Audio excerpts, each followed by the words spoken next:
Bismillahirrahmanirrahim. Assalamualaikum warahmatullahi wabarakatuh. Assalatu wassalamu ala asrofil anbiya'i wal mursalin wa ala alihi wa sahbihi ajmain. Amma ba'du. Ibu guru pengajar bahasa Sunda nu kusim kuring dipika hormat, sareng rancangan nu kusim kuring dipika cinta.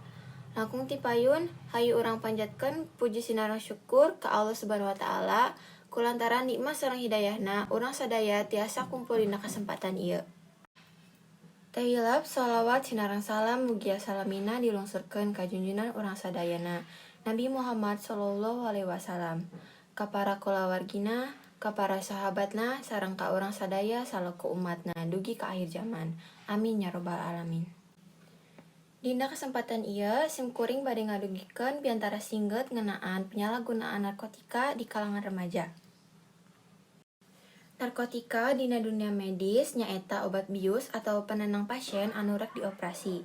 Narkotika teh mangrupa zat aditif anu ngabahayakeun jeung bisa nyieun kacanduan, sarta karusakan otak jeung saraf motorik mun ku urang dikonsumsi bisa nyebabkeun kageloan jeung anu parahna kamatian. Tapi lain halna barudak ngora zaman kiwari mah ngagunakeun narkotika keur ngagaya hungkul, bari jeung teu apa pibahayaeunana. Istilah bahasa deungeunna mah drug is proposed to freestyle.